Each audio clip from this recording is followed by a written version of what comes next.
आज मैं आपको एक ऐसी कथा सुनाने जा रहा हूँ, जिसमें जो कलयुग में जो भक्ति है, तो भक्ति ही क्यों सर्वश्रेष्ठ बताई गई है कि भगवान को पाने का। तो भगवान को जो पाने का जो श्रेष्ठ मार्ग बचा हुआ है सिर्फ़ भक्ति है और भक्ति के सिवा और दूसरा कुछ भी नहीं है। अगर आप भक्ति करते हो, भक्ति से ही आपको कुछ न कुछ मिलता है और उसी भक्ति के द्वारा ही आपको ज्ञान प्राप्त होता है। हर चीज़ आपको भक्ति के द्वारा ही मिलेगी, मोक्ष भी आपको भक्ति के द्वारा मिलेगा, सुख भी आपको भक्ति के द्वारा मिलेगी, हर चीज़ आपको भक्ति के द्वारा मिलेगी। तो देखिए कथा ऐसी है कि श्रीमद् भागवत में जो राजा परीक्षित थे, तो सभी जानते हैं राजा परीक्षित जी को। तो राजा परीक्षित की जो मुक्ति नहीं हुई थी, तो मुक्ति का एक साधन था। वो क्या था? वो था राजा परीक्षित की जो मुक्ति का साधन था, वो था श्रीमद् भागवत। तो उन्होंने राजा परीक्षित ने श्रीमद् भागवत पढ़ी थी, तब जाके उनकी मुक्ति हुई थी। तो इस चीज़ को देखकर तो ब्रह्मा जी बहुत ही शौक में हो गए, आश्चर्य हो गया कि भाई ये सब क्या हुआ कि श्रीमद् भागवत का पठन करने से ही जो राजा परीक्षित है उनकी मुक्ति हो गई। कैसे हो गया?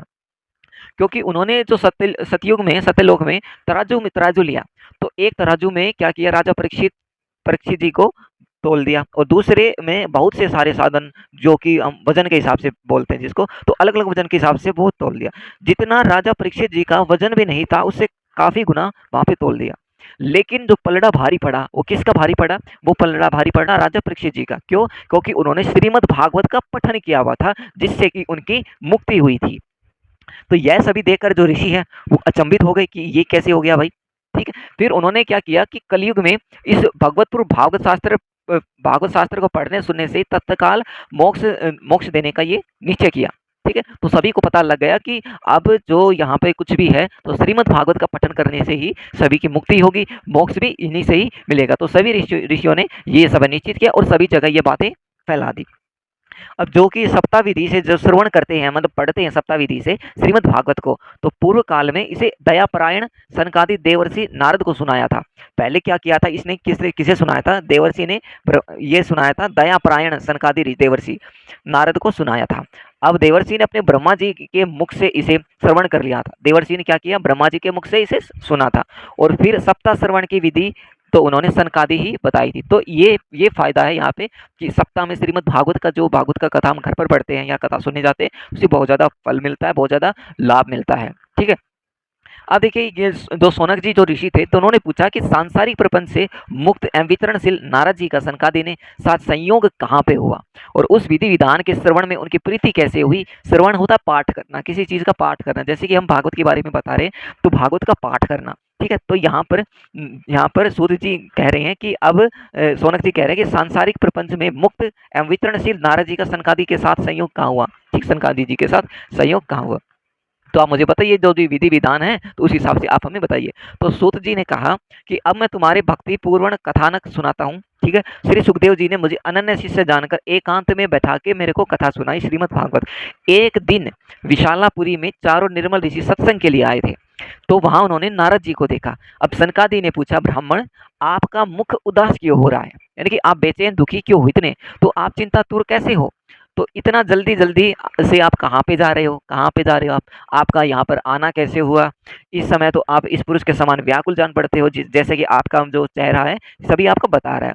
जैसे कि ऐसा लग रहा है भैया आपका सारा धन लूट गया हो, चोरी हो गया हो, सब कुछ ठीक नहीं है। तो आप हमें इस चीज़ का कारण बताइए। तो नारद जी कहते कि मैं सर्वोत्तम लोक समझकर पृथ्वी से आया था। यहाँ भाई मतलब मैं सर्वोत्तम लोक समझकर पृथ्वी में आया था। मतलब सबसे बढ़िया जो लोक है ना, वो पृथ्वी लोक समझ के मैं आया था। क्योंकि यहाँ भाई पुष्कर नदी है, प्रयाग, काशीराज, गोदावरी, हरिद्वार, कुरुक्षेत्र, श्रीरंग, सेतुबंध और बहुत सारे तीर्थ स्थल हैं। तो मैं इधर उधर यहाँ पर घूमता रहा, किंतु मुझे यहाँ पर कोई संतोष देने वाली शांति नहीं मिली, मेरे को मन को शांति नहीं मिली यहाँ पे। तो फिर यहाँ पे कह रहे हैं कि इस समय अधर्म के सहायक कलयुग में सारी पृथ्वी को पीड़ित कर रखा है। कलयुग ने सारी पृथ्वी को पीड़ित करके रख रखा है, क्योंकि यहाँ पर पुण्य का नामो निशान तक नहीं है। तो अब यहाँ सत्य तथा सोच, बाहर भीतर की पवित्रता, दया, दान कुछ भी नहीं है। अब बेचारे जीवल केवल अपने पेट पालने में लगे हुए, जो भी जीव है, इंसान भी हैं और भी सब अपने पेट पालने में लगे हैं, चाहे वो किसी भी तरीके से पेट पाले, अच्छा कर्म करके, बुरा कर्म करके। अब वे असत्यभाषी है, आलसी हो चुके हैं, लेट लेट तक उठना उनका, लेट लेट तक सोना, कुछ टाइम टेबल नहीं उनका, मंदबुद्धि है, भाग्यहीन है, उनका भाग्य बिल्कुल तरीके से खत्म हो चुका है, उपद्रवग्रस्त हो गए हैं। जो साधु संत कहे जाते हैं पर पूरी तरीके से पाखंडी है, एक नंबर के पाखंडी है। देखने में से तो वैसे लगते विरक्त, बिल्कुल यही साधु सन्यासी हैं, किंतु स्त्री धन आदि सब का परिग्रह करते हैं। घरों में स्त्रियों का तो राज्य है, और घरों में स्त्रियों का राज्य है और साले सलाहकार बने हुए हैं, जो साले हैं रिश्ते में जो वे सलाहकार बने हुए हैं। लोभ से लोग कन्या विक्रय करते हैं। स्त्री पुरुष में कलह मचा रहता है, लड़ाई झगड़ा रहता है स्त्री पुरुष में। महात्माओं के जो आश्रम है और तीर्थ और नदियां, ये यवन है, इन विधर्मी यानी अधर्मियों का इन पर अधिकार हो गया है। तो इन दुष्टों ने बहुत से देवालय भी नष्ट कर दिए हैं। अब इस समय यहाँ न तो कोई योगी रहा और न ही कोई सिद्ध रहा, न ही कोई ज्ञानी रहा, न कोई सत्कर्म करने वाला रहा। सारे साधन इस कली रूप में दावानल से जलकर बिल्कुल भस्म हो चुके हैं, बिल्कुल जल चुके हैं। अब इस कलयुग में सभी देशवासी बाजारों में अन्न बेचने लगे हैं। ब्राह्मण लोग हैं वो अब कथा लेकर वो क्या करते हैं, पैसा लेकर कथा सुनाते हैं, वेद पढ़ाते हैं। स्त्री क्या करने लगी है, वैश्या बन चुकी है, वैश्यावृत्ति करने लगी है अपना जो भी जीवन यापन चलाने के लिए। अब यहाँ पे इस तरह कलयुग के दोष देखता और पृथ्वी पर मैं घूमता रहता। अब मैं यमुना जी के तट पर पहुंचा तो यहाँ पे कह रहे हैं कि श्री भगवान जी श्री कृष्ण की तो अनेक लीलाएं हो चुकी हैं, जैसा कि हमें पता है कि वृंदावन में कितनी ज़्यादा कृष्ण भगवान की अहम भूमिका रही है और बहुत ही बढ़िया पावन स्थल माना गया है। तो यहाँ पर मुनिवर सुनिए, देखिए वहाँ मैंने एक बड़ा आश्चर्य देखा। अब कह रहे हैं कि आप मेरी बात सुनिए, मैंने एक बड़ा आश्चर्य देखा। सनकादिक चीज कह रहे, तो वहां पर एक युवती बैठी थी बिल्कुल खीन अवस्था में, मन से बैठी थी, खीनी बीन सब कुछ उसका लूट चुका। तो उसके पास दो वृद्ध पुरुष यानी कि उसके पास दो बूढ़े लोग वो सो रहे थे, ठीक है। तो और वो जोर जोर से सांस ले रहे थे, जैसे कि कोई आदमी बीमार नहीं हो जाता जोर जोर से सांस लेता है ऐसे। तो वह तरुणी उनकी सेवा करते हुए अपने शरीर के रक्षक परमात्मा को वही 10 दिशाओं में देख रही थी। तो इधर उधर सब जगह उसकी निगाह देख रही थी कि काश कोई आ जाए इसकी मदद करने के लिए, इसका कोई उपाय हो। अब उसके चारों ओर सैकड़ों स्त्रियां क्या कर रही, पंखा झुला रही थी। अब उस स्त्री के पास में बैठ के सभी स्त्रियां पंखा झुला रही थी और बार बार समझाती जाती थी। दूर से सब चरित्र देखने में कुतूहलवश उसके पास चला गया। मुझे देखकर वह युवती खड़ी हो गई। अब जैसे ही मैं उस युवती के पास पहुंचा तो वो युवती खड़ी हो गई और बड़ी ही दुखी हो गई, मैं मेरे को देख के सब दुखी हो गई। तब यहाँ पर नारद जी कहते हैं, तब युवती ने कहा, महात्मा जी क्षण भर आप ठहर जाइए, रुक जाइए, आप मेरी चिंता को दूर कर दीजिए। तो आपका दर्शन तो भाई संसार सभी पापों को नष्ट कर देता है। आप तो वचनों से मेरे दुख भी शांति हो जाएगी। मनुष्य का जब बड़ा भाग्य होता है तो तभी आपके दर्शन हुआ करते हैं। तो नारद जी कहते हैं, तब मैंने स्त्री से पूछा, देवी तुम कौन हो? ये दोनों पुरुष जो वृद्ध पुरुष हैं लेटे हुए हैं, जोर जोर की सांसें ले रहे हैं, ये कौन है? तुम्हारा इनसे क्या नाता है? तुम्हारे पास ये कमलनयनी देवियाँ कौन है जो कि पंखा झुला रही हैं? तुम हमें थोड़ा खुलकर बताओ अपने दुख का कारण क्या है? तो उन युवती ने कहा कि मेरा नाम भक्ति है, मेरा नाम भक्ति है, इसका नाम ज्ञान है, इसका नाम वैराग्य है, जो जोर जोर की सांसें ले रहे हैं, जो यहाँ पर पड़े हुए हैं। समय के फेर से ये ऐसे बिल्कुल झरझर हो गए हैं। अब वे देवियाँ, ये देवियाँ हैं जो मेरे पंखा झुला रही है, ये देवियाँ गंगा जी आदि नदियाँ हैं जो कि कलयुग में जितने भी तीर्थ स्थल के जो भी नाम है ये सभी है, ये पंखा झुला रही है। अब ये सब मेरी सेवा करने के लिए आई है। इस प्रकार सभी जो देवियाँ के साथ सवित होने पर भी मुझे सुख शांति, इतनी सारी देवियाँ नहीं लेकिन मेरे को कोई सुख शांति नहीं हुई। तपोधर इस ध्यान देकर मेरा आप वृतांत कीजिए, मुझे आप बताइए। मेरी कथा वैसे तो प्रसिद्ध है, फिर भी उसे सुनकर आप मुझे शांति प्रदान करें। मैं द्रविड़ देश से उत्पन्न हुई हूँ, कर्नाटक में बड़ी बड़ी कई महाराष्ट्र में सम्मानित हुई, किंतु गुजरात में मुझको बुढ़ापे ने घेर लिया है।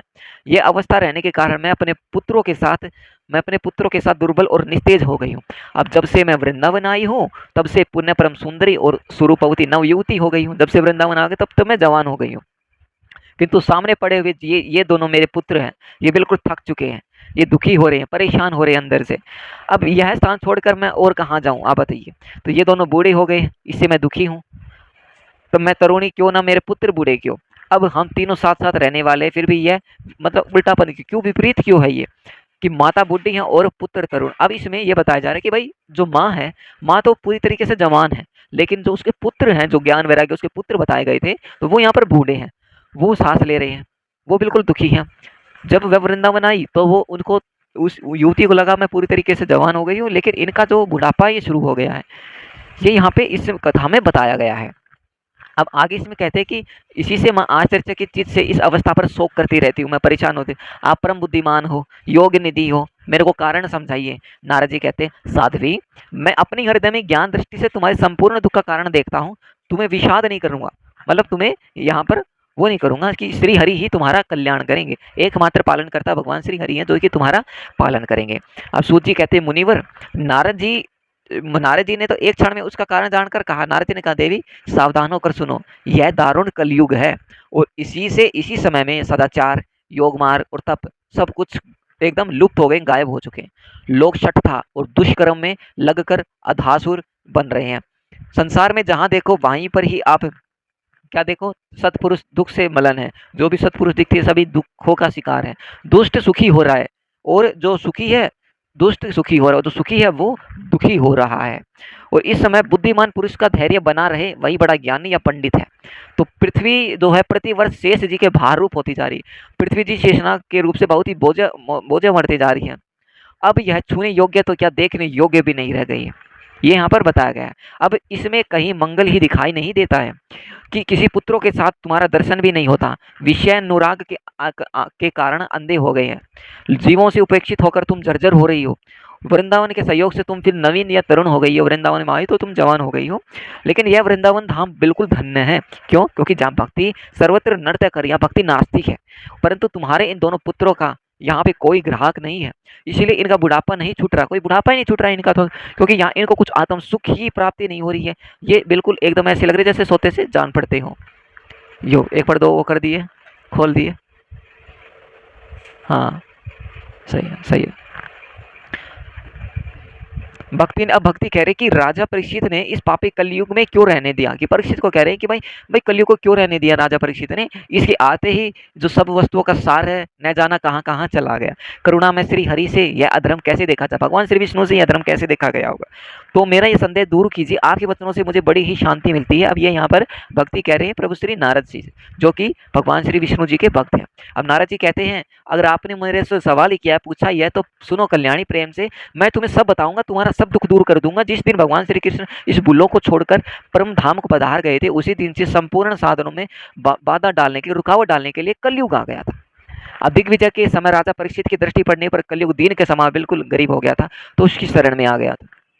ब्रह्मर के समय सारग्राही राजन या निश्चय समाधि भी नहीं मिलता था। कलयुग में कहीं फल श्री हरि कीर्तन से ही भलीभांति मिल जाता है, लेकिन इस प्रकार सारहीन होने पर इस एक ही दृष्टि से सारयुक्त होकर उन्होंने कलयुग में उत्पन्न होने वाले जीवों के सुख के लिए ही इसे रहने दिया है, ताकि इसमें जीव भी कुछ तो अपना थोड़ा सुख पा सके। तो इस समय लोगों के जो कुकर्म है, जो पाप कर्म है, तो इनका जो वस्तुओं का सार निकल गया है और पृथ्वी के सारे पदार्थ जो बीजहीन है भूसी के समान हो गए। बीजहीन जिसका बीजहीन होता है, जो जिसका बीज ही नहीं रह पाता, बिल्कुल एकदम भूसा, वो भूसा बन चुका है। ब्राह्मण केवल अन्न अनाज धनादि के लोभवश घर घर जन जन को भागवत कथा सुनाने लगे।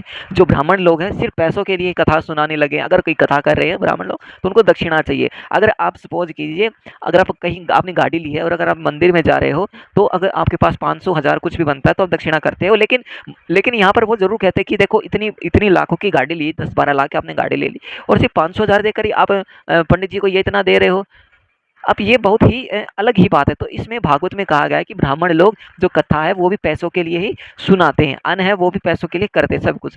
अब तीर्थों में नाना प्रकार के अत्यंत घोर कर्म करने वाले नास्तिक और नारकी पुरुष भी रहने लगे हैं, जो गलत काम करते हैं अब वो भी यहाँ पे तीर्थ स्थानों में रहने लगे हैं।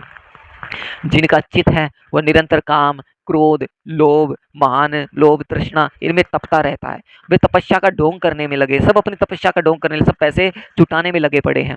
तो इन तप का सार निकल गया है।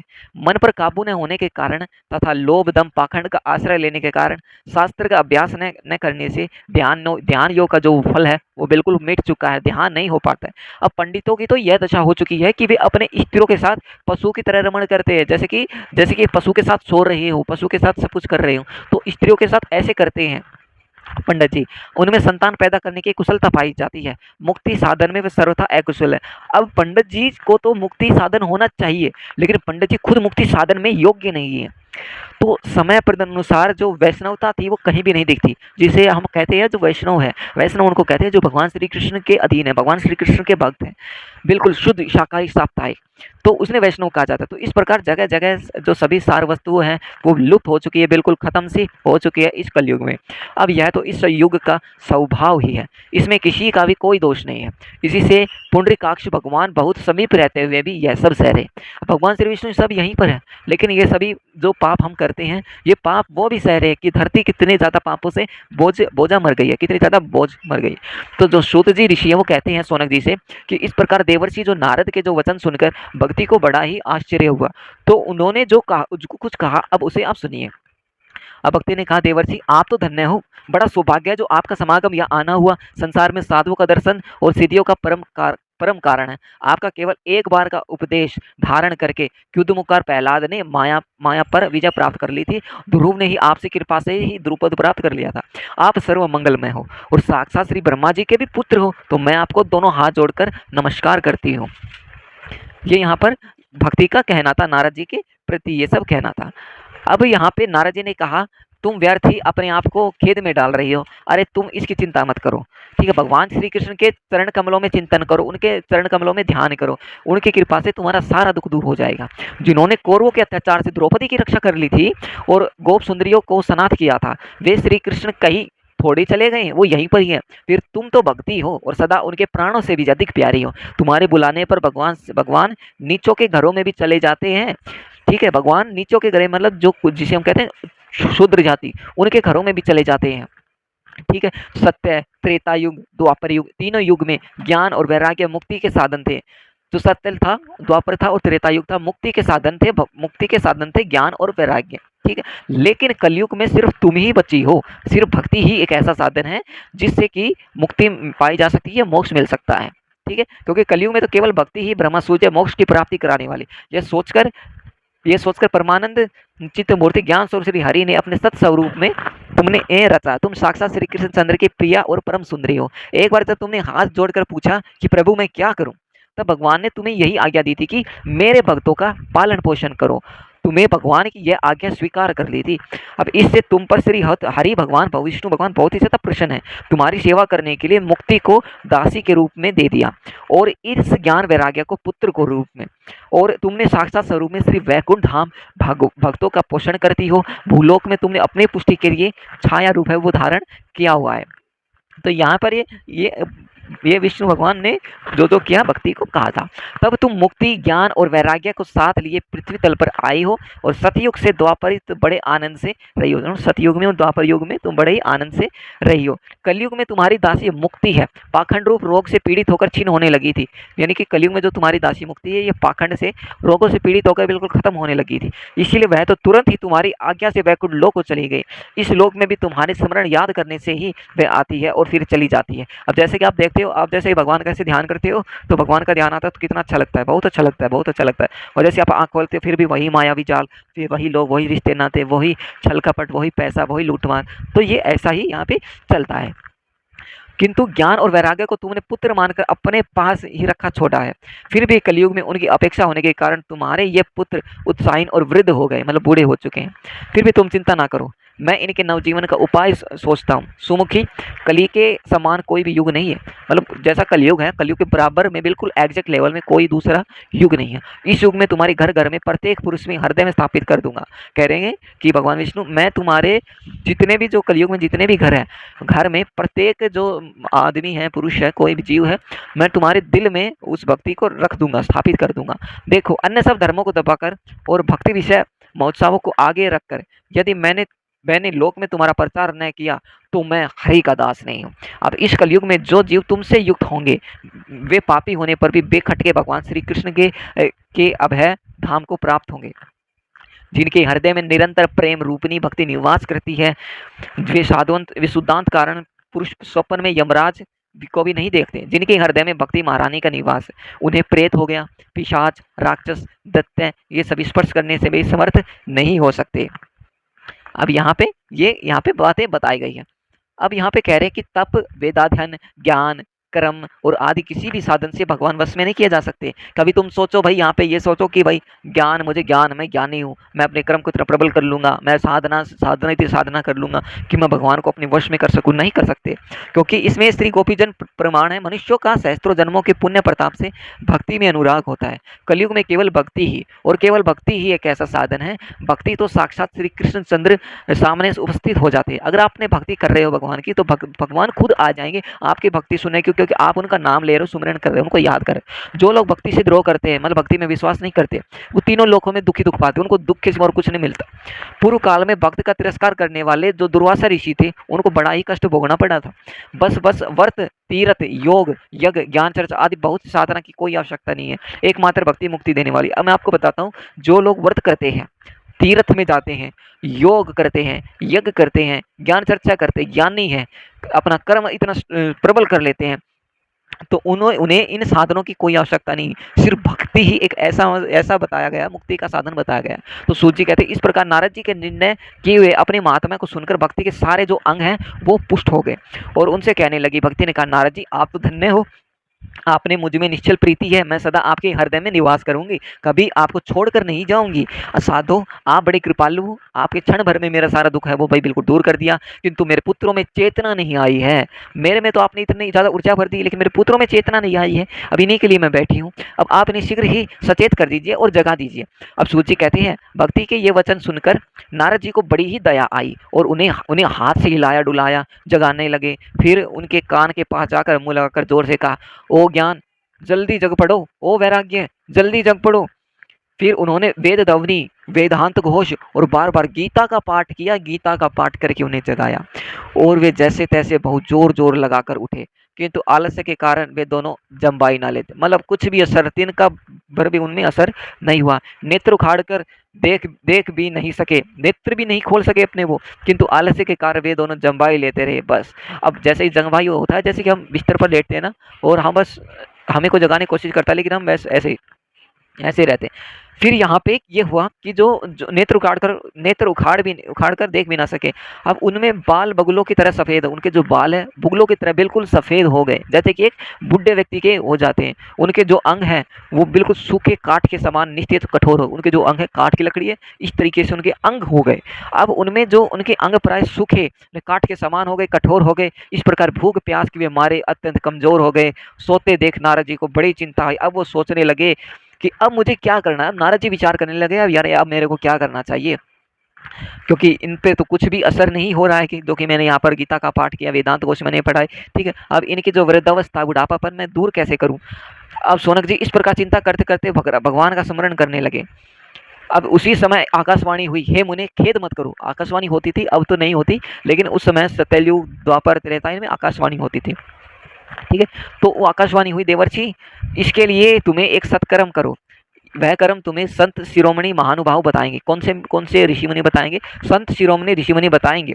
इस सत्कर्म का आपको अनुष्ठान करना पड़ेगा और क्षण भर में इनकी नींद और वृद्धावस्थाएं चली जाएगी। और क्षण जैसे अगर आप सत्कर्म करोगे, जो कि वो जो ऋषि संत शिरोमणि ऋषि बताएंगे, उस सत्कर्म आप करोगे तो इनकी नींद खुल जाएगी, इनका आलस्य खत्म हो जाएगा, वृद्धावस्था बुढ़ापन वो भी चला जाएगा, सर्वत्र भक्ति का प्रसार होगा। तो यह आकाशवाणी वहाँ मुझे सभी को साफ साफ सभी को सुनाई दी, जितने भी वहाँ पे थे सभी को सुनाई दी। तो इसमें नारद जी को बड़ा ही आश्चर्य, कहने लगे मुझे तो इसका कुछ आज से समझ में नहीं आया कि ऐसा क्या उपाय वो बताएंगे, ठीक है, जिससे कि इनकी सब कुछ नष्ट हो जाएगी, क्योंकि गीता का पाठ जब उन्होंने कर दिया था। तो नारद जी बोले, इस आकाशवाणी से जो गुप्त रूप में ही बात कही है, अब यह नहीं बताया कि वह कौन सा साधन है, अब ये नहीं बताया कौन सा वह कार्य सिद्ध हो। अब संत ने जाने, पता नहीं कि ये जो ऋषि हैं कहाँ पे मिलेंगे, किस प्रकार इस साधन को बताएंगे। आकाशवाणी से ने जो कुछ कहा वो तो कह के चली गई, बार बार थोड़ी नहीं आती है। इसके अनुसार मुझे क्या करना चाहिए। सूत जी कहते हैं, सोनक जी तुम्हें ज्ञान और वैराग्य दोनों को वहीं छोड़कर नारद मुनि वहां से चल पड़े। अब नारद जी वहां पे चल दिए, वहां से उनको ज्ञान और वैराग्य को छोड़कर चले गए। प्रत्येक तीर्थ में जा जाकर मार्ग में मिलने वाले मुनि बैठते थे, उनसे पूछने लगे, सब कथा सुनाई इस बात को, ठीक है। और पर इसके विषय में किसी को भी उत्तर नहीं मिला। किसी ने असाध्य बताया, कई बोले ठीक ठीक पता लगना कठिन है, कोई चुप हो गया, कोई कोई तो अवज्ञा होने के कारण भय से टाल टूल कर खिसक गया। त्रिलोकी में महान जो आश्चर्यजनक हाहाकार मच गया। लोग आपस में कानाफूसी करने लगे, एक दूसरे से बातें करने लगे कि ये क्या हो गया भाई, जब वेद ध्वनि, वेदांत घोष और बार बार गीता का पाठ सुनाने पर भी भक्ति, ज्ञान और वैराग्य ये तीनों नहीं जगाई जा सके, तब और कौन सा ऐसा जो उपाय है जो बचा हुआ है। स्वयं योगीराज नारद जी को जिसका ज्ञान नहीं है, जो ब्रह्मा जी के पुत्र है, जो भगवान श्री विष्णु के भक्त है, उनको नहीं पता है, तो उसे दूसरे संसारी लोग से कैसे बता सकते, दूसरे जो सन्यासी लोग कैसे बता पाएंगे। अब इस प्रकार जिन जिन ऋषियों से उन्होंने इस विषय में पूछा, उन्होंने निर्णय करके यही कहा, यह बात का पता लगाना तो बहुत ही ज़्यादा कठिन है, बहुत ज़्यादा कठिन है। तब नारद जी बहुत ही चिंता में पड़ गए और वे बद्रीवन में आए। ज्ञान वैराग्य को जगाने के लिए उन्होंने निश्चय किया कि मैं यहाँ पे बद्रीवन में तप करूंगा। कहाँ पे तप करूंगा, बद्रीवन में तप करूंगा। अब इसी समय उन्हें अपने सामने करोड़ों सूर्यों के समान तेजस्वी सनकादि मुनिवर दिखाई दिए।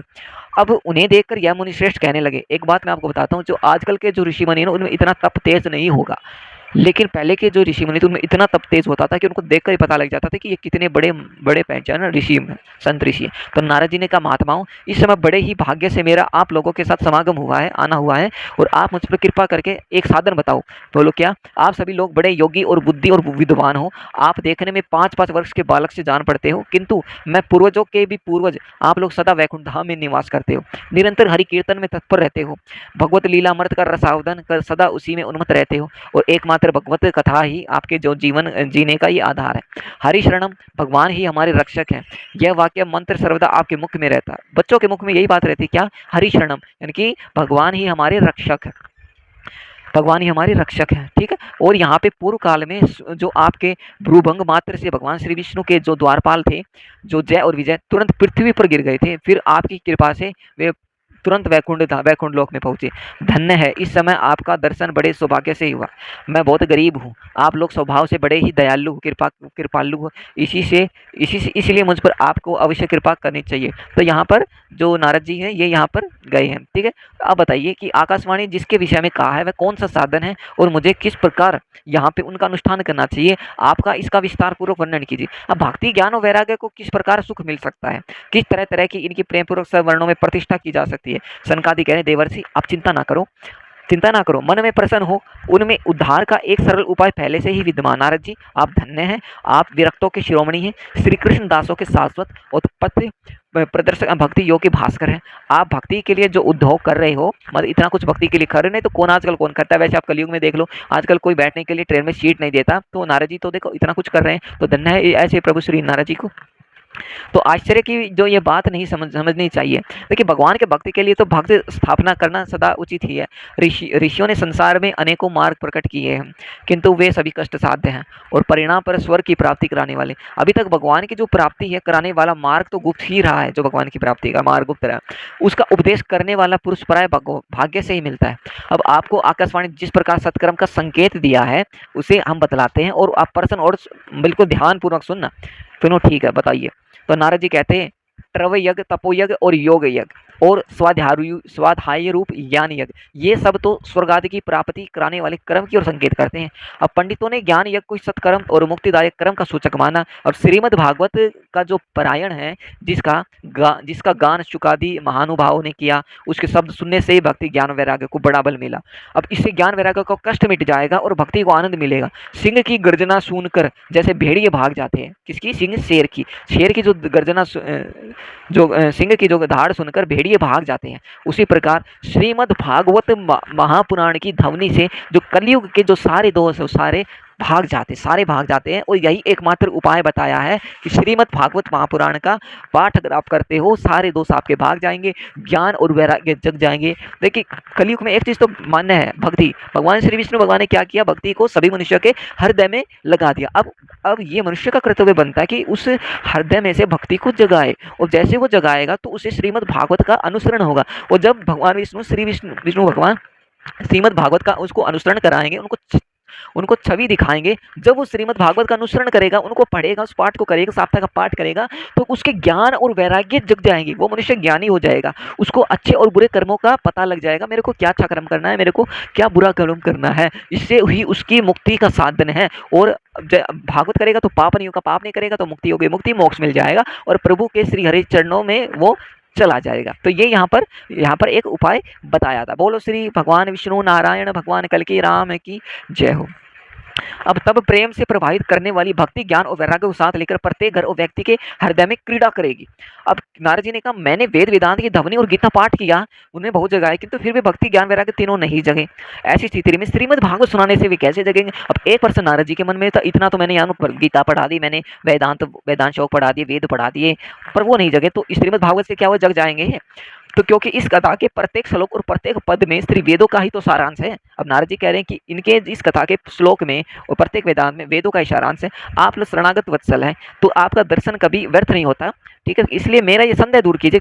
मेरे को ये तो पता है कि आपके दर्शन बिल्कुल जो भी है वो सब कुछ सही हो जाएगा, उपाय भी ठीक हो जाए, लेकिन मेरे को शंका है, मेरा ये शंका दूर कीजिए। तो इस कार्य में विलंब ना कीजिए, मुझे जल्दी बताइए। सनकादि कह रहे हैं, श्रीमद् भागवत कथा वेद और उपनिषदों के सार से बनी है, यानी कि वेद और उपनिषद के सार से बनी है, इसलिए उनमें से अलग अलग उनकी फल रूपा होने के कारण वह बड़ी ही उत्तम जान पड़ती है। जिस प्रकार रस वृक्ष की जड़ से लेकर शाखा घर पर्यंत रहता है, किंतु उस स्थिति में आस्वादन नहीं किया जा सकता। वहीं जब अलग होकर फल के रूप में आ जाता है, तब संसार सभी को प्रिय लगने लगता है। इसमें कह रहे हैं जो पेड़ होता है, हम पेड़ होता है, पेड़ पे पहले क्या होता है, रस थोड़ी होता है पहले। पहले पेड़ पे क्या होता है, फल निकलते हैं, फल हम खाते हैं, फिर उन फलों से हमें रस मिलता है, फिर खाने का स्वाद पता चलता है। ऐसे ही यहाँ पे श्रीमद् भागवत का पठन बताया गया है। अब दूध में तो घी रहता है, दूध में घी रहता है, किंतु उसका जो समय है वो अलग अलग स्वाद नहीं मिलता। अब उसको क्या करना पड़ता है, उसका स्वाद उससे अलग हो जाता है। ठीक है, दूध में घी रहता है, सबका स्वाद अलग अलग नहीं मिलता, तो इससे अलग हो जाता है, तब देवताओं के लिए स्वादवर्धक हो जाता है। अब खांड एक के और छोर के बीच में व्याप्त रहती है, ठीक है, तथापि अलग अलग होने पर सब कुछ और मिठास होती है। ऐसे ही ये भागवत की कथा है। यह भागवत पुराण वेदों के समान है। अब श्री व्यास देव इसे भक्ति ज्ञान वैराग्य की स्थापना के लिए प्रकाशित किया है। पूर्व काल में जिस समय वेद वेदांत के पारगामी और गीता की भी रचना करने वाले भगवान व्यासदेव खिन्न होकर अज्ञान समुद्र में गोते खा रहे थे, उस समय आपने ही इन्हें 4 श्लोकों का उपदेश किया था, और इसे सुनते ही उनकी सारी चिंता दूर हो गई थी। फिर इसमें आपको आश्चर्य क्या हो रहा है? क्या आप हमसे प्रश्न कर रहे हो, या आप उन्हें शोक और दुख का विनाश करने वाले श्रीमद् भागवत पुराण ही सुनाना चाहिए? तो ये यहाँ पे बताया गया है। क्या बताया गया है? देखिए, पूर्व काल में तो वेद वेदांत की पारगामी गीता की रचना करने वाले जो भगवान व्यास थे, वे खिन्न होकर अज्ञान समुद्र में गोते खा रहे थे। मतलब उनका जो बुद्धि था काम नहीं कर रहा था, अज्ञानी हो चुके थे। ठीक है, तो उस समय जो 4 श्लोक बताए थे, 4 श्लोक का जो उपदेश दिया था, तो उसे सुनते ही उनकी सारी जो चिंताएं हैं वो दूर हो गई। तो यहाँ पे बताया गया है। ठीक है, अब नारद जी कहते हैं कि महानुभावों, आपका दर्शन जीवों के संपूर्ण पापों को तत्काल नष्ट कर देता है, और जो संसार दुख रूप दावान से तपे हुए शीघ्र शांति की वर्षा आती है। आप निरंतर शेष जी के सहस्त्र मुखों में गाए हुए भागवत कथामृत का ही पान करते रहते हैं। मैं प्रेम लक्षणा भक्ति का प्रकाश करने के उद्देश्य से आपकी शरण लेता हूँ। जब अनेकों जन्मों के संचित पुंज का उदय होने से मनुष्य को सत्संग मिलता है, तब उसके अज्ञान जनित मोह और मंद्रू अंधकार नाश करके उनका उदय करता है। तो यहाँ पे बताया गया श्रीमद् भागवत का यहाँ पे बहुत अधिक पठन करना चाहिए। अब नारद जी कहते हैं, अब मैं भक्ति ज्ञान वैराग्य को स्थापित करने के लिए प्रयत्न पूर्वक श्री सुखदेव जी के कहे हुए भागवत शास्त्र की कथा द्वारा उज्ज्वल ज्ञान यज्ञ करूंगा। यह यज्ञ मुझे कहाँ करना चाहिए? आप मुझे इसके लिए कोई स्थान बता दीजिए।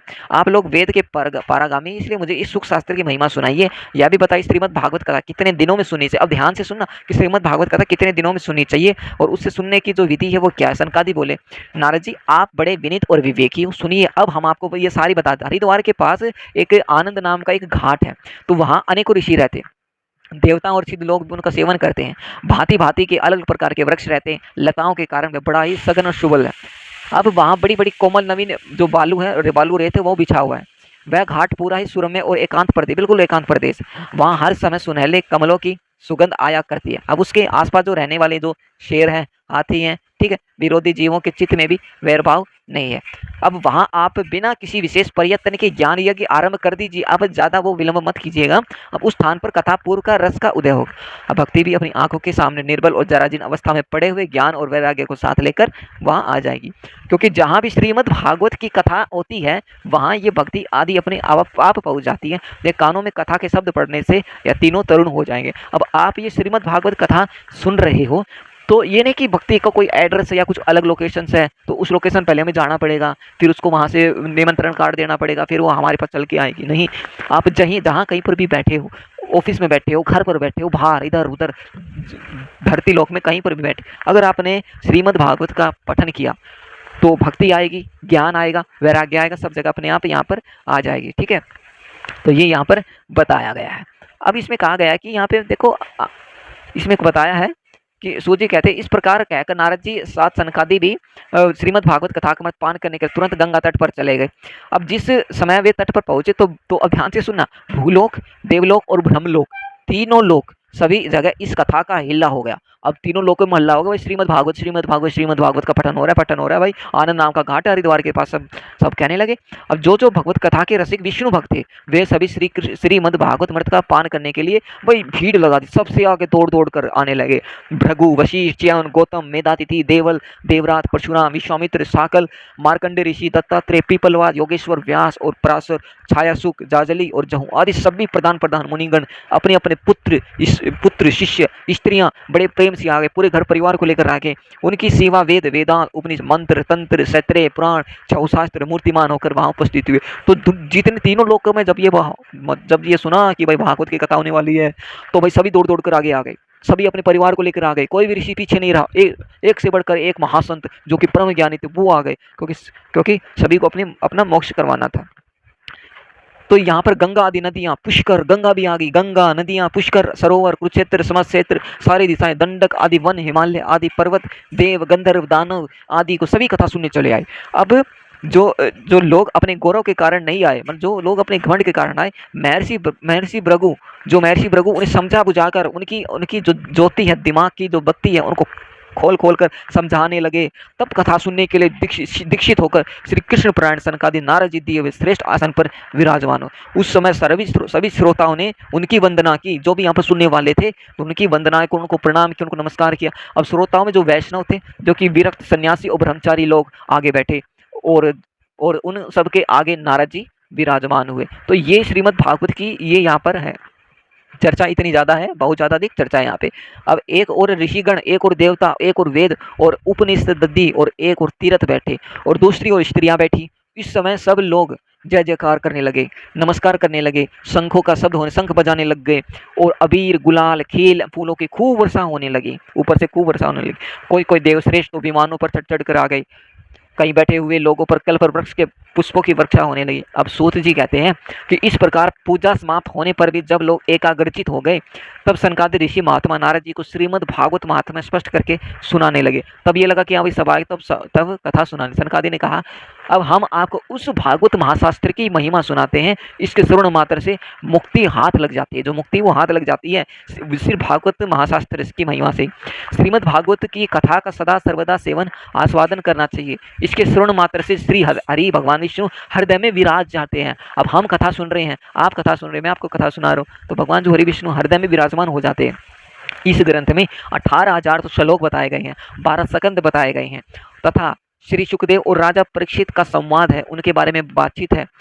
आप यह भागवत शास्त्र ध्यान होकर सुनिएगा, ठीक है। यह जीव तभी तक अज्ञानवश इस संसार में भटकता रहता है जब तक क्षण भर के लिए इसके कानों में सुख शास्त्र की कथा नहीं पड़ती। बहुत से शास्त्र और पुराणों से सुनने से क्या लाभ, और बहुत पुराण है, उन्हें सुनने से इतना अधिक लाभ नहीं जितना श्रीमद् भागवत महापुराण से लाभ है।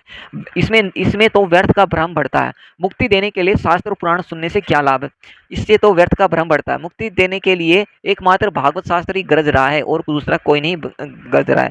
जिस घर में नित्य प्रति श्रीमद् भागवत की कथा होती है, ध्यान से सुनो, जिस घर में श्रीमद् भागवत कथा की कथा होती है वो घर तीर्थ रूप हो जाता है। जो लोग उसमें रहते हैं उनके सारे पाप नष्ट हो जाते हैं। हजारों अश्वमेध यज्ञ और सैकड़ों वाजपेयी यज्ञ इस सुख शास्त्र की कथा का 16वां अंश भी नहीं हो सकते, 16वां अंश भी नहीं हो सकते। तपोधनो, जब लोग अच्छी तरह श्रीमद् भागवत का श्रवण नहीं करते तभी तक उनके शरीर में पाप निवास करता है। फल की दृष्टि से सुख शास्त्र कथा की समता गंगा, गया, काशी, पुष्कर, प्रयाग ये कोई तीर्थ भी नहीं कर सकता। तो ये यहाँ पर महिमा बताई गई श्रीमद् भागवत शास्त्र की। देखिए, यदि आपको परम गति की इच्छा है तो आप अपने मुख से श्रीमद् भागवत के आधे अथवा चौथा श्लोक का नित्य पूर्वक नियम पूर्वक पाठ करिए। देखिए, ओमकार, गायत्री मंत्र, पुरुष सूक्त, तीनों वेद, श्रीमद् भागवत वे बोलना है। ओम नमो भगवते वासुदेवाय। देखिए, यह द्वादश मंत्र 12 मूर्तियों वाले सूर्य भगवान, प्रयाग, स्वतंत्र स्वरूप, काल ब्राह्मण, अग्निहोत्र, गो, गाय, द्वादश तिथि, तुलसी, वसंत ऋतु और भगवान पुरुषोत्तम, इन सब में बुद्धिमान लोग कोई अंतर नहीं मानते।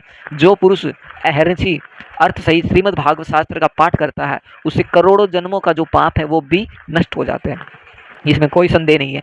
जो पुरुष नित्य प्रति भागवत का आधा या चौथा श्लोक भी पढ़ता है, ठीक है, तो उसे राजसूय और अश्वमेध यज्ञ का फल मिलता है। ये यहाँ पे बताया गया है। नित्य भागवत का पाठ करना, भगवान का चिंतन करना, तुलसी को सींचना यानी कि तुलसी में पानी देना, गौ माता की सेवा करना, ये चारों समान है। जो पुरुष अंत समय में श्रीमद् भागवत का एक वाक्य भी सुन लेता है उस पर भगवान प्रसन्न होकर उसे वैकुंठ धाम दे देते हैं। और जो पुरुष इसे सोने के सिंहासन पर रखकर श्री विष्णु भक्तों को दान करता है वह अवश्य ही भगवान का साजुज्य प्राप्त करता है। जिस दृष्टि ने अपनी सारी आयु में चित्त को एकाग्र करके श्रीमद् भागवत का मर्थ का थोड़ा सा भी अगर रसवादन किया है तो उसका सारा जन्म वो जो चांडाल और गधे के समान व्यर्थ गवा दिया। जिसने अपना ये काम नहीं किया भागवत का, अपना जीवन ऐसे ही गवा दिया चांडाल और यहाँ पर बिल्कुल गधे के समान। वह तो अपनी माताओं को प्रसव पीड़ा पहुंचाने के लिए उत्पन्न हुआ, वो सिर्फ अपनी माता को पीड़ा दुख देने के लिए ही हुआ है और किसी के लिए नहीं हुआ है। जिसने इस सुख शास्त्र में थोड़े से वचन भी नहीं सुने, वह पापात्मा तो जीता हुआ भी मुर्दे के समान, चलता फिरता आदमी मुर्दे के समान है जो श्रीमद् भागवत का पठन नहीं करता है। ये यहाँ पे बताया गया है। पृथ्वी के भार स्वरूप उस पशु तुल्य मनुष्य को धिक्कार है, यो स्वर्गलोक में देवताओं में प्रधान इंद्रादि कहा करते हैं। संसार में श्रीमद् भागवत की जो कथा का मिलना अवश्य ही कठिन है। जब करोड़ों जन्मों का पुण्य होता है और इसकी प्राप्ति होती है, तब नारद जी कहते हैं कि आप बड़े ही बुद्धिमान और योग निधि हो, आप प्रयत्न पूर्वक कथा का श्रवण कीजिए। इसे सुनाने के लिए दिनों का कोई नियम नहीं है, वैसे तो इनका दिनों का कोई नियम नहीं है, आप कभी भी सुना सकते हो। इससे तो सर्वदा सुनना ही अच्छा, हमेशा सुनना ही अच्छा, आप कलयुग में हर जगह सुनना अच्छा।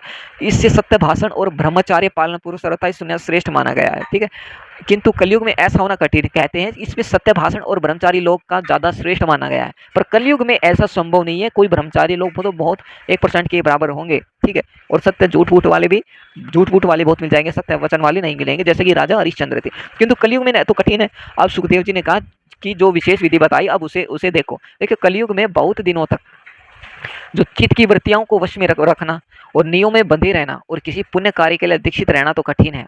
इसलिए सप्ताह श्रवण की विधि बताई गई है। सप्ताह श्रवण की विधि बताई गई, श्रद्धा पूर्वक कभी भी श्रवण करने से अथवा माघ मास में श्रवण करने से जो फल मिलता है, वही फल श्री सुखदेव जी ने सप्ताह श्रवण की स्थिति के लिए निर्धारित किया है। मन के असंयम, रोगों की बहुलता और आयु की अल्पता के कारण तथा कलयुग में अपने दोषों की संभावना से ही सप्ताह श्रवण का विधान किया गया है। जो फल तप, योग और समाधि से प्राप्त नहीं होता, वह सर्वांग रूप सप्ताह श्रवण से सहज मिल जाता है। यानी कि जो फल यहाँ पे सुखदेव जी कहते हैं कि जो कलयुग में जो फल है, ठीक है, तो इन सब कर्मों से नहीं मिलता, वो सिर्फ सप्ताह में ही करने से ही सहज प्राप्त हो जाता है। जो फल है, तप करना, योग करना, समाधि लेना, सप्ताह श्रवण विधि से ही मिल जाता है। तो सप्ताह श्रवण यज्ञ से बढ़कर है, व्रत से बढ़कर है, तप से कई बढ़कर है। सप्ताह श्रवण विधि का जो श्रीमद् भागवत है, यज्ञ से काफ़ी गुना बढ़कर है, व्रत से भी काफ़ी गुना बढ़कर है। ठीक है, बहुत ज़्यादा बढ़कर है। तीर्थ सेवन तो सदा ही बड़ा, योग से भी बढ़कर है, और यहाँ तक है कि ज्ञान से भी बढ़कर है। इसकी जो कथा का क्या वर्णन करें, सभी एक से एक बढ़कर, तो सभी एक से एक बढ़कर यहाँ पे बताए गए हैं। अब इसमें कहते हैं यहाँ पे कि सोनक जी ने पूछा, सूत जी यह तो आपने बड़े आश्चर्य की बात कही है। अवश्य यह भागवत पुराण योग्यता ब्रह्मा जी आदि कारण श्री नारायण जी का निरूपण करता है, परंतु यह मोक्ष की प्राप्ति में ज्ञान आदि सभी साधनों का तिरस्कार करके इस युग में उनमें कैसे बढ़ गया। अब यहाँ पर सोनक जी कहते हैं कि सूत जी आपने तो बड़े ही कमाल की बात कह दी कि ये जो भागवत पुराण है, ये जो ब्रह्मा जी के आदि कारण श्री नारायण का निरूपण करता है, ठीक है, परंतु यह मोक्ष की प्राप्ति ज्ञान आदि सभी साधनों का तिरस्कार करके, यानी कि जो मोक्ष की प्राप्ति ज्ञान हो गया, साधना हो गया, इनका तिरस्कार, इनका अपमान करके, ठीक है, इनको पीछे रख के ये कैसे बढ़ गया आगे श्रीमद् भागवत। तो सूत जी कहते हैं, सोनक जी जब भगवान श्री कृष्ण इस धरा धाम को छोड़कर अपने नित्य धाम को जब जाने लगे थे, तो उनके मुखर विंद से एकादश स्कंद का ज्ञानोपदेश सुनकर भी उद्धव जी ने पूछा। उद्धव जी बोले, गोविंद अब आप तो अपने भक्तों का कार्य करके परम धाम को पधारना चाहते हैं, किंतु मेरे मन में एक बड़ा ही चिंता है, उसे सुनकर आप मुझे शांत कीजिए, और घोर कली काल आया है समझिए, इसलिए संसार में फिर अनेकों दुष्ट प्रकट हो जाएंगे। उनके संसर्ग जब अनेकों सत्पुरुष भी उग्र प्राकृतिक हो जाएंगे, तब उनके भार से दबकर यह गोरू पीणी पृथ्वी किसकी शरण में आएगी, इतना ज़्यादा पाप हो जाएगा। तो कमल नयन भगवान विष्णु का नाम है, तो मुझे तो आपको छोड़कर इसकी रक्षा करने वाला कोई दूसरा दिखाई नहीं देता। ठीक है, तो यहाँ पर कह रहे आप किसी और कौन है जिनको देखेगा, तो इसलिए भक्तवत्सल आप साधुओं पर कृपा करके यहाँ से मत जाइएगा। ठीक है, तो भगवान आपने निराकार और चिंत मात्र होकर ही भक्तों के लिए तो सगुण रूप धारण किया, फिर भला आपका वियोग होने पर भी भक्तजन पृथ्वी पर कैसे रह सकेंगे। आप तो चले जाएंगे अपने परम धाम को, पृथ्वी पापों से बोझा मर जाएगी, और निर्गुणोपासना में तो बड़ा कष्ट। इसलिए आप कुछ और सोचिए, इसका कुछ विचार कीजिए इस चीज़ पर आप। अब यहाँ पे ये कहते हैं कि प्रभास क्षेत्र में उद्धव जी का ये वचन सुनकर भगवान सोचने लगे कि भक्तों के अवलंब के लिए तो मुझे क्या व्यवस्था करनी चाहिए। सोनक जी बोले, तब भगवान ने अपनी सारी शक्ति भागवत में रख दी। अपनी जो भगवान ने जितनी भी अपनी सारी शक्ति थी, वो सारी शक्ति भागवत में रख दी, और उस भागवत का जब हम पठन करते हैं, वो सारी शक्ति हम में आ जाती, ज्ञान भी हम में आ जाता, भक्ति भी हमें आ जाती, वैराग्य भी हम में आ जाता है। और वे अंतर्धान होकर ये भागवत शास्त्र समुद्र में प्रवेश कर गए। इसीलिए भगवान की साक्षात शब्दमयी मूर्ति है। इस सेवन से, श्रवण करने से, पाठ करने से, दर्शन से मनुष्य के जो सारे पाप है वो नष्ट हो जाते हैं। इसी से इसका जो साप्ताह श्रवण है सबसे बढ़कर माना गया। इसीलिए और कलयुग में तो अन्य सब साधनों को छोड़कर यही प्रधान धर्म बताया गया। कलिकाल में यही एक ऐसा धर्म है जो दुख भी आएगा, दरिद्रता भी आएगा, दुर्भाग्य भी आएगा और पापों की सफाई कर देता है तथा काम क्रोधती शत्रुओं पर विजय दिलाता है। जो क्रोध करते हैं ना, इन पर विजय दिलाता है श्रीमद् भागवत। अन्यथा भगवान की इस माया से पीछा छुड़ाना देवताओं के लिए भी कठिन है, मनुष्य तो इसे छोड़ ही कैसे सकते हैं। अतः इसे छूटने के लिए सप्ताह श्रवण का विधान बताया गया है। सूत जी कहते हैं, सोनक जी, जिस समय सनकादि मुनीश्वर इस प्रकार सप्ताह श्रवण की महिमा का बखान कर रहे थे, उस सभा में एक बड़ा आश्चर्य हुआ। उसमें तुम्हें बतलाता हूँ, सुनो। श्री तरुणावस्था को प्राप्त हुए अपने दोनों पुत्रों को साथ लिए जो विशुद्ध प्रेम रूपा भक्ति बार बार श्री कृष्ण गोविंद हरे मुरारी हे नाथ नारायण वासुदेवा आदि भक्तवानों का उच्चारण करती हुई अकस्मात प्रकट हो गई। अब वहां पर भक्ति प्रकट हो गई तो सभी सदस्यों ने देखा कि परम सुंदरी भक्ति रानी भागवत के अर्थों का आभूषण पहनने वहां पधार गई और मुनियों की उस सभा में यह तर्क वितर्क कहने लगे, ये यहाँ कैसे आई। सभी आश्चर्यचकित हो गई, यह प्रविष्ट कैसे हुई। तब सनकादि ने कहा, ये भक्ति देवी है, अभी अभी कथा के अर्थ से निकली है। जो मैंने आपको कथा बताई ना, ये कथा के जो वचन मैंने आपको सुनाए, अब इन्हीं से ये निकली है। उनके ये वचन सुनकर भक्ति ने अपने पुत्रों समेत अत्यंत विनम्र होकर संत कुमार जी से कहा। क्या कहा संत कुमार जी से, क्या कहा संत कुमार जी से, संत कुमार जी से कहा, भक्ति बोली, मैं कलयुग नष्ट प्राय हो गई थी, आपने कथामृत से सींच कर मुझे पुष्ट कर दिया। जैसे कि तुलसी माता में पानी डाल देते हो ना, जो हरी भरी हो जाती है, ऐसे ही जो श्रीमद् भागवत के जो अर्थों का अर्थ जो आपने बोले कथा के द्वारा, तो उनसे सींच कर मैं बिल्कुल हरी भरी हो गई, मैं पुष्ट हो गई हूँ, मैं फिर से नवीन जवान हो गई हूँ। और अब आप यह बताइए कि अब मैं कहाँ रहूँ। अब पूछ रही है कि मैं कहाँ रहूँ। यह सुनकर सनकादि उससे कहा, तुम भक्तों का भगवान का स्वरूप हो, स्वरूप प्रदान करने वाली हो, अनन्य प्रेम का संप्रदान करने वाली हो, संसार रोग का निर्मूल करने वाली हो। तुम धैर्य धारण करके नित्य निरंतर विष्णु भक्तों के हृदय में निवास करो। तुम भक्ति कहाँ में निवास करो, विष्णु भगवान के जो भक्त हैं उनके दिल में निवास करो, हृदय में निवास करो।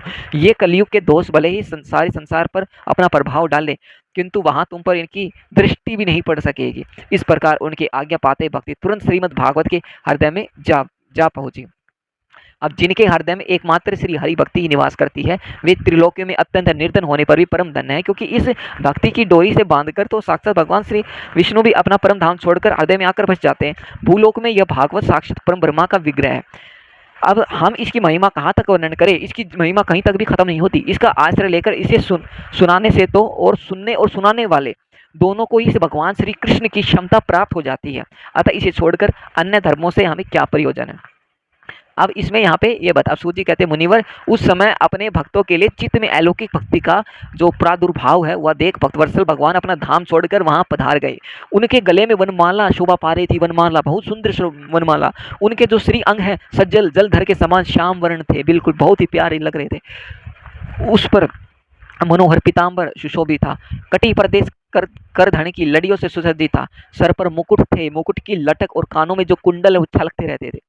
अब वे त्रिभंग ललित भाव से खड़े हुए चित्त को चुराए लेते थे। वक्ष स्थल पर कौस्तु भवनी दमक रही थी, सारा जो श्री अंग हरिचंदन से चर्चित था।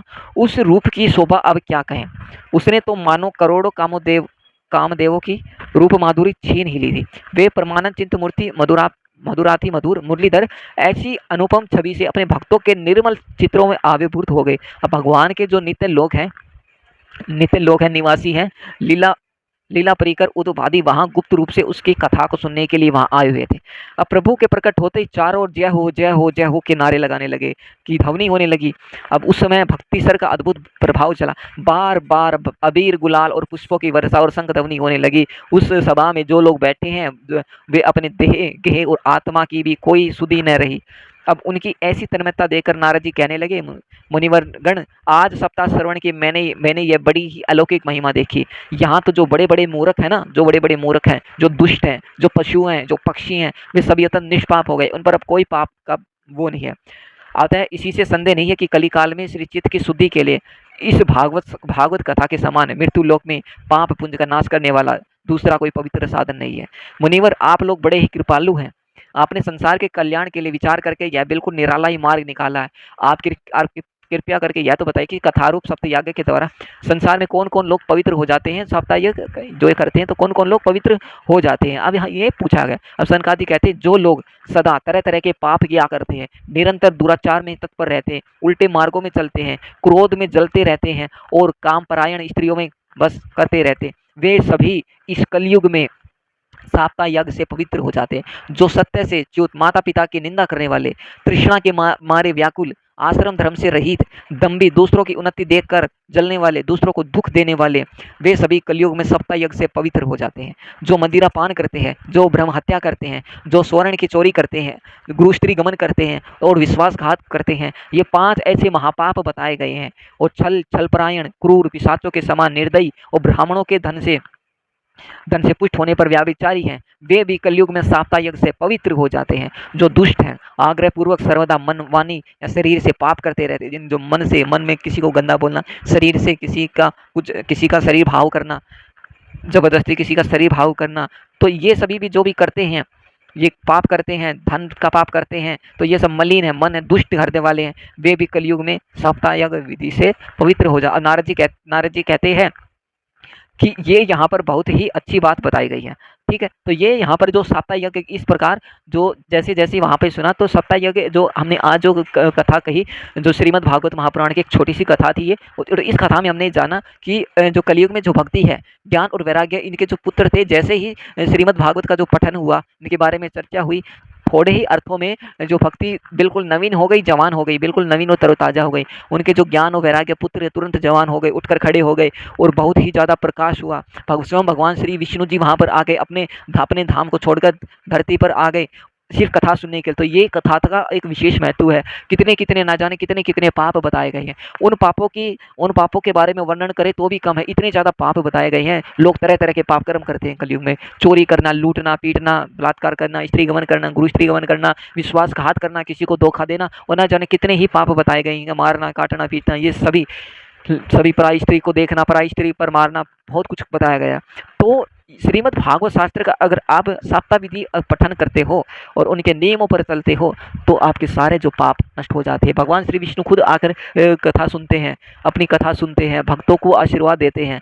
तो भक्तों को जो जितने भी बुरे काम है ना, उन सभी कामों को आप छोड़ दो और श्रीमद् भागवत का आप अनुसरण करो, उनका पाठ करो। कहीं नहीं जा सकते, श्रीमद् भागवत का आप यहीं पर आप पाठ कर सकते हो, घर पर कर सकते हो। एक किताब ले आओ श्रीमद् भागवत की, ज़्यादा नहीं, डेली एक एक पेज, एक एक श्लोक, या इससे कम एक एक श्लोक, दो श्लोक पढ़ो, उसमें पता चले आपको कि कितनी क्या महिमा बताई गई है। तो ये होता है श्रीमद् भागवत की। ये एक छोटी सी कथा थी, कैसी लगी आप ज़रूर बताना। सो उम्मीद करते हैं अगली कथा भी आप सभी के लिए जल्दी लेकर आएंगे। तो प्रेम से बोलिए श्री राधे राधे।